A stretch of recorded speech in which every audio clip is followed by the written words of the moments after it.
Well, it's February, romance is in the air, and I have to put out a video. So I thought, why not celebrate the month of love with something that I hate? Seems pretty fitting for times like these. Which is why we're turning to an oh-so-dependable source of memes and mockery, the well that never runs dry. Sonic the Hedgehog. I never played Sonic growing up. I was definitely more of a Nintendo/Mario kid. In fact, here's my original collection of old DS games, still in their cute little card holder. So what do I know about Sonic? Well, he's fast. He's blue. For some reason, people want to fuck him. In all seriousness, you can't be on the internet for longer than an hour and not at least build a passive knowledge of Sonic the Hedgehog. I know there are great games. I know the movies have done very well, especially for video game adaptations, and I'm happy for that. And of course, we can't forget the memes and their varying levels of quality. Look, ramps! We can use these as ramps! But beyond that, my familiarity with the Sonic franchise comes to an end.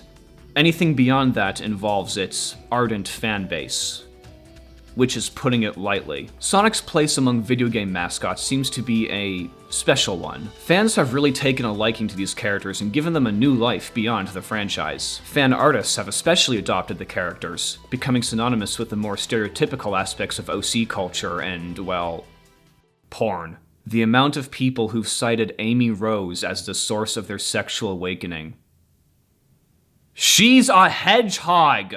But that doesn't matter. As with any community, fan works include fanfiction, which, unfortunately, also includes Sonic High School.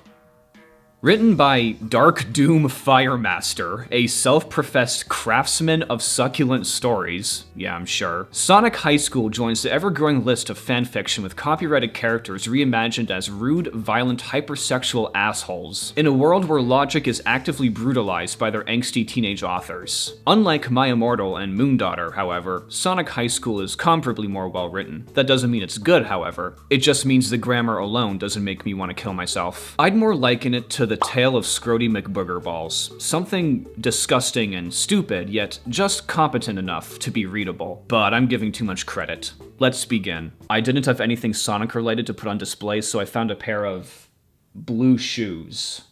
Because, you know, Sonic. Oh great, more author's notes. Wow! One day I woke up and got an email from this website saying that my story was taken down for containing copyrighted content. It doesn't do that. This is my story, and I wrote it. Is he cool, cat? Wow! Oh, wow! Wow! Wow! To be fair though, he has a point. Why did his story get taken down when the very website itself is called fanfiction.net? Makes me wonder if he's being unfairly targeted, or if he's not being honest with us. Either way, the story is terrible. Funny enough, the work was reposted to AO3 in 2018, which appears to show the original author's notes. Sonic High School features Sonic, Tails, Knuckles, Amy, Rouge, Espio, I have no idea who that is, and more in crazy high school drama, passionate romances, and crazy cliffhanger endings. I get the feeling this is going to be a crazy story. I don't know why, but the word crazy seems to factor significantly into this one. Crazy, right? It is known as the most addictive story online, and it is the ultimate Sonic story about high school. Okay, the last part I believe, because if we mean ultimate, as in final, then this story is clearly the last thing we'll ever see before the sun grows into a red giant and parboils all life on Earth. The prophecy foretold. Mankind shall bear witness to terrible Sonic fanfiction as ravening fire consumes all that is known and loved. This story contains no graphic descriptions and all the high school students are 18 years old. So wait, if it contains no graphic descriptions, then why does he need to disclose that they're legal adults? I'm afraid. Also, is there seriously a Sonic character named Cream the Rabbit? That's not a name, that's a euphemism. For God knows what. Hey girl, why don't you come over tonight and we can Cream the Rabbit. Either that, or Cream the Rabbit is just fated to become another unfortunate jar denizen. Also, geez, spoiler alert. So, chapter 1 begins with Sonic being late for school. And of course, this writer had to invoke the introduce your main character being late cliche. He barely makes it to the bus where he meets his friends Tails and Knuckles. Tails says extremely obvious things like anyone cares. I have a feeling that's pretty accurate to his character. And Knuckles is mentally challenged and so fat he takes up multiple seats on the bus. This is apparently an affront to both man and God. Yes, the deformed talking echidna was bad enough, but sitting in 2 seats at the same time?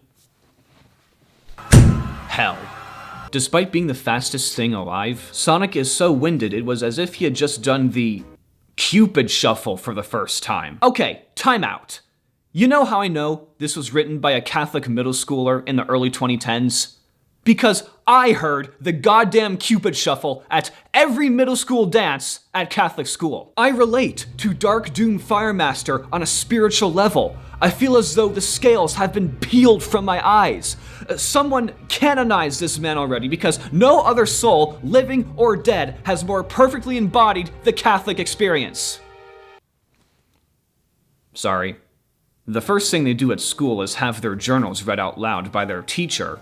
Mrs. Lesson. Really? Does she belong in the same camp as Boris Badenoff? She is tall and white and had gray hair and was not pretty. Okay, if we're being so blunt about her physical appearance, then why not mention her dog-nosed tits or her weapons-grade cankles, huh? She flips to a random entry in Sonic's journal and reads, Dear Journal, I called the doctor today about a problem. I have a problem with my balls. They are itchy and it is difficult to sit still with them because they are so itchy. I have to back up against stucco surfaces and rub up and down on them to relieve the itchiness. No creams have worked. Creams only make my ball sweat smell like the breath of a thoroughbred, and I think Amy, my girlfriend, noticed. I hope my doctor calls.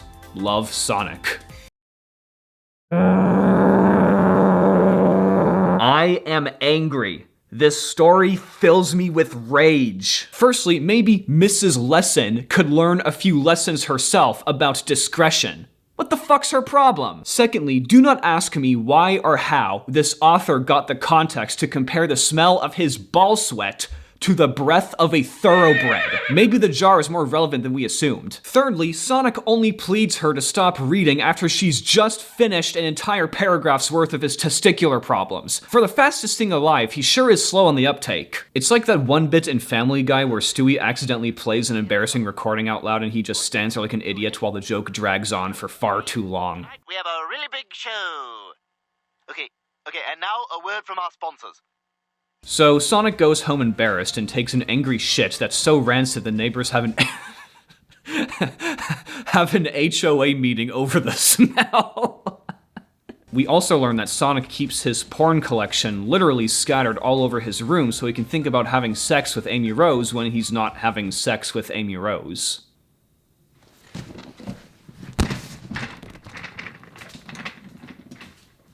Horrible things like this just happen every other line, and you're too caught up with horrible thing number 1 that horrible thing number 2 doesn't even register until you've already read horrible thing number 5. The whole fucking story's like this. With each paragraph, this author invents new ways to rack up your systolic pressure. It's like getting shot, then rubbing salt in the wound, and then applying lemon juice, and then getting shot again in the same spot, only to realize that the wound's being necrotized by flesh-eating maggots, and you're like, oh my god, I've been shot. But I digress. Apparently prom is that night, a fact that Sonic conveniently forgot. So they opt to take a limo, driven by someone who is described as like a person, but darker colored. What the fuck? But then the driver explains that despite just pulling up to Sonic's house, the limo is broken eternally. So they decide to just run to the prom instead. I am going to throw something. Fuck it. Here it comes. Yeah!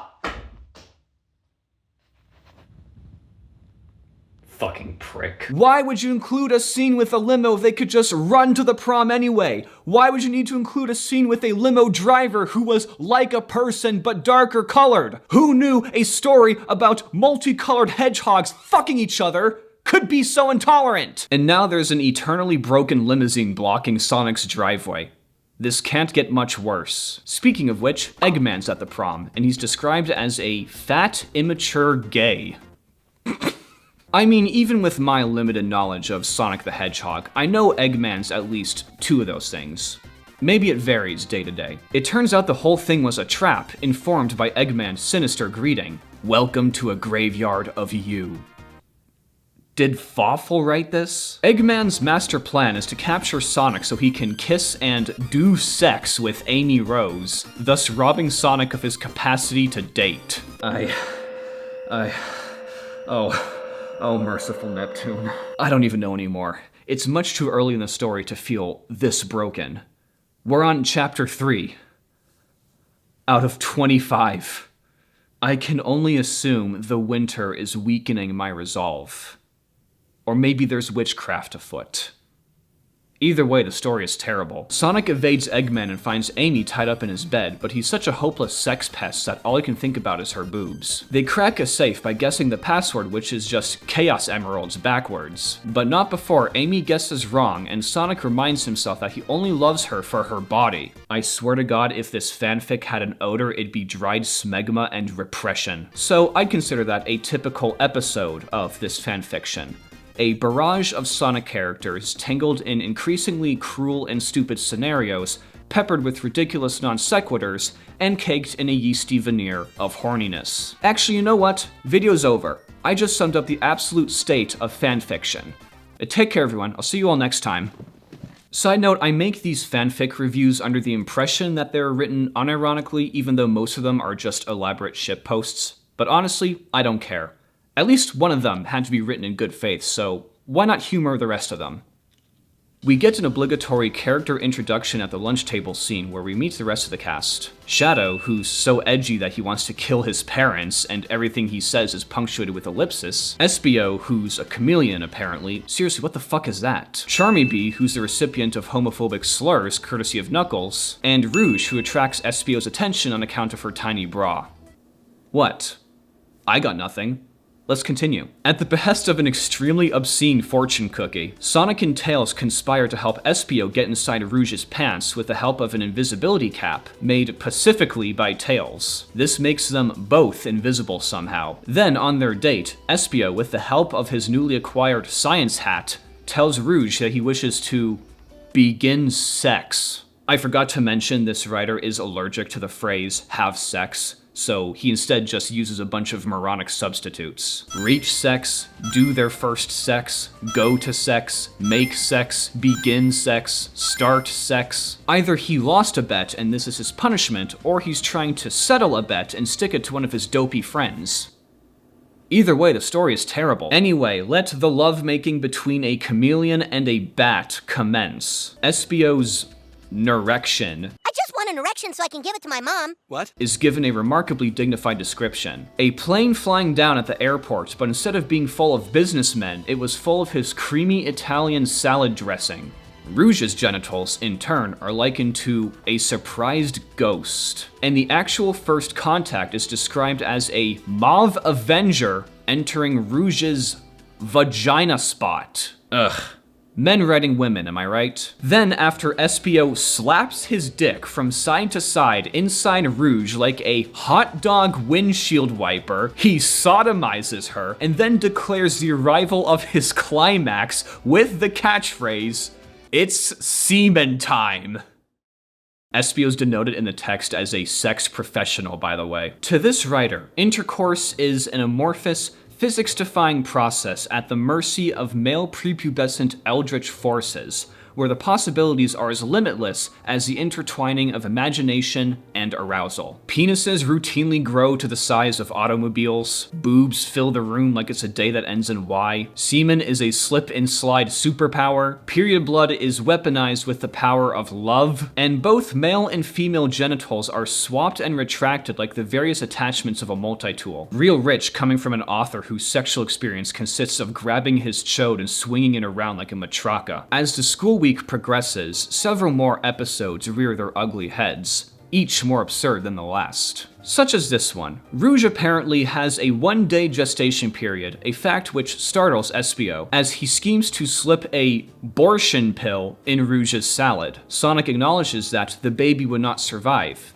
In fact, it would die. But Espio is too late, as Rouge gives birth that day.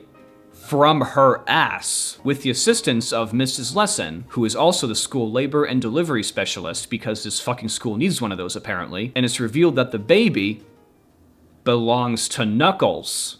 What's hilarious is that this is the more scientifically valid explanation. It would be theoretically easier for a bat and an echidna to crossbreed than a bat and a chameleon. You know, two mammals instead of, a mammal and a reptile and shoot me. This spurns Knuckles and Espio to get into a fistfight that turns into a spit-swapping makeout session, and then you are not ready for this. Whatever insane, depraved thing is going through your head right now, cast it aside, chain it to the floor, and beat it with a stick. It is nothing compared to what actually happens. Through the power of love, Knuckles ascends, turns into an entity of light, flies into Rouge's mouth, and is reborn as a baby through her ass. And this is explained by Tails as a process called body donation, a scientific theory invented by Albert Einstein, who discovered it when his wife loved his pasta dish so much that she became a baby herself, resulting in Einstein murdering her because she was too dangerous to live. It is not magic, it is science, so deal with it. I am not dealing with it. In fact, I am struggling. I just witnessed a man become his own father through the power of love. No one comes out of that without picking up a few additional brain tumors. Made of lead. So now Rouge has two children. One named Knuckles Jr., who is the child of Rouge and Knuckles, and one named Knuckles, who is just Knuckles, but reborn as a baby through Rouge's ass. Anyway, now the students have to do a nativity scene. The tonal whiplash has dislodged my cerebral cortex from my skull. I am now functionally a lizard.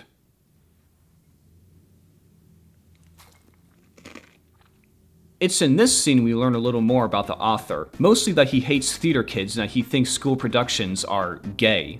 Honestly, valid. Joseph is played by Silver the Hedgehog, who was introduced in a previous chapter where Shadow had sex with his car, and no, I'm not elaborating on that. The Virgin Mary is portrayed by Charmy Bee, because according to the text, everyone thought he was a girl. And Jesus is portrayed by Knuckles, who remember was reborn as a baby from Rouge's ass through the power of love. The play is interrupted when Charmy Bee attempts to sacrifice baby Jesus to Moloch. But then a bomb explodes with a huge explosion, and after a brief chase scene where Sonic takes a break to clog a toilet, and Amy uses her aforementioned period blood attack, it's revealed that Charmy Bee was a robot the whole time.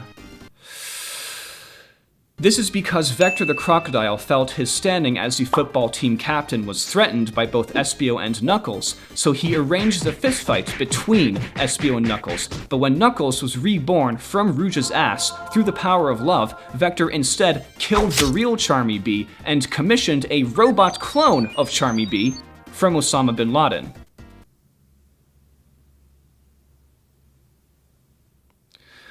I need a break.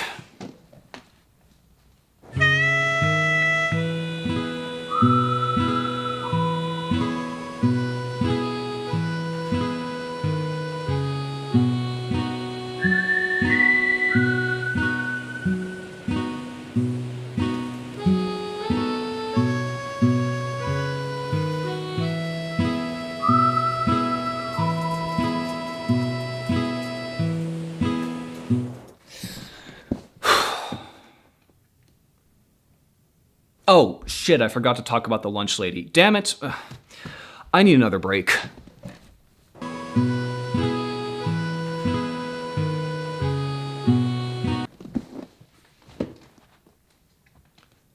So, Knuckles Jr. is able to identify the location of Charmy B's corpse because he's clairvoyant now, and Sonic discovers that Vector hid Charmy B in the house of the school lunch lady. The school lunch lady is a super strong, hearing-impaired Bangladeshi woman from Mongolia who speaks like Big the Cat, meaning, the author explains, that because she's deaf, she speaks like she's retarded, but she's really not, unlike Big the Cat, who actually is retarded. She's the best character in the story, exemplified in this one scene where Lunch Lady refuses to accept Sonic's gratitude and instead introduces him to an ancient ritual she learned in Bangladesh. Sex thanking. If the previous love scene was any indication of where this one is going, then you must have read a different love scene. You know how it's said that gazing upon Cthulhu would break your mind because of how vast and incomprehensible he is? This scene would make Cthulhu small and pitiful enough to writhe in the palm of your hand. Ready? Here we go. Sonic is enraptured by the lunch lady's nether regions, likening them to a sideways piece of lasagna in between two dogs walking down and away from it. There are not words yet invented to describe how batshit this is. Sonic then chews and nibbles on it, inducing such ecstasy in her that she pounds craters in the ground. Somehow, he is able to scoop eggs out of her with his tongue and then shove his head inside her coot, roll it around like a hula hoop, and then shout, "Yeah!" inducing climax via the echoes. Remember when I said I was functionally a lizard? We're past that now. I am now at the level of a notochord, an embryonic bundle of nerves that just hits the bare minimum threshold for organic material. So after Sonic defeats Vector by petrifying him with his balls, and Charmy B's severed head is mounted in the school theater because that's what he would have wanted, Sonic is hit with a double whammy. Not only does he find out that Amy cheated on him with Cream via Tails' stunning revelation that he found Amy's bracelet in Cream's vagina, but he also learns that his testicular disease, yeah, remember that from chapter 1? A real Chekhov's ballsack, is an ultra-rare and debilitating condition that will spread if he ever has sex. Meaning, even if Amy hadn't cheated on Sonic, Sonic can never doink anyone in his life. This was actually foreshadowed in another fortune cookie that read, "One man's pubic illness will cause the death of millions." The author also reveals that he recently graduated 7th grade. Somehow I feel we could have guessed that already. This drives Sonic into a state of sadness and fury. He dyes his fur black. He gets the phrase, "fuck girls," tattooed across his chest. He starts doing marijuana. He beats Amy so bad he dislodges all of her teeth. And he is described as looking like an angry black man instead of a nice blue man like he was every other day. All of a sudden, the limo driver's characterization takes on a disturbing new light. And to really hammer in the point, this newly christened Bad Black Sonic also watches African porn and receives yet another fortune cookie that says, and I quote, "You will not have any friends if you are black." You know, I want to believe this is just the product of some dumb 7th grader being edgy. Because that's the only way I can cope. The only thing that's convincing me to, once more, shoulder my cross and complete the path to Golgotha. At this point, I just want Sonic to die. And he does. I take it back, the story's good now. One thing I forgot to mention is that after many of these episodes conclude, there's some variation of the phrase, "high school drama is so crazy." High school was probably among the worst years of my life. And high school drama was the biggest pile of phony bullshit I've ever had to sift through. I'd rather go through all that again than read another page of this. Seriously, if you don't mind, I'm just gonna speed through the rest of this thing, in honor of our good friend Sonic the Hedgehog. The fastest thing alive. The funeral is stupid. Sonic's friends reminisce on how morally astute he was and affirm his penile superiority. Shadow tries using the Chaos Emeralds to bring Sonic back to life, but this doesn't work because fairy tales are not real, prompting everyone to throw their shoes at him. Shadow then realizes one Chaos Emerald is missing and finds it at Cream's house, but not before engaging in another Lovecraftian sex scene. I am so exhausted I'm not even gonna bother. Back at the funeral, Tails sings a heartfelt song in memory of his friend, Sonic the Hedgehog. And no, I'm not performing the song. At least not in full. Being a teen is so hard. You have to learn how to drive a car. And if you hit anything, it is you to jail they will bring. You also have to go to school. It is definitely not for fools, and everything is even harder because my best friend died. Oh wow, my best friend died. I just want to hide. Oh, high school drama is so hard to be a part of.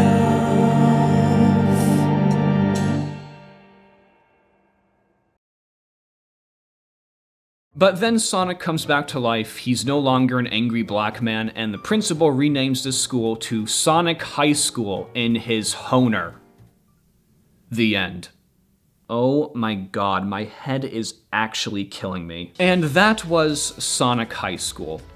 Legitimately one of the worst things I have ever read. The undiluted essence of a 7th grade schoolboy with too much internet access and a dream he would not quit. Moondaughter was more spiteful and grammatically inept. But this was just a full-on nuclear holocaust of sexed up, apeshit edgelord nonsense. I cannot deny, however, that when reading it, it made me lose control multiple times laughing. Regardless of how much conscious trolling went into writing this thing, it is a masterclass of literary fuckery. And I do have to grudgingly commend it for how over the top some of these scenes got. So if you have a strong stomach and are willing to get past the slurs and the racist humor, then by all means check it out. And maybe then, together, we can fulfill the author's dream of turning Sonic High School into a worldwide pheromone. Take care, everyone. I'll see you all next time.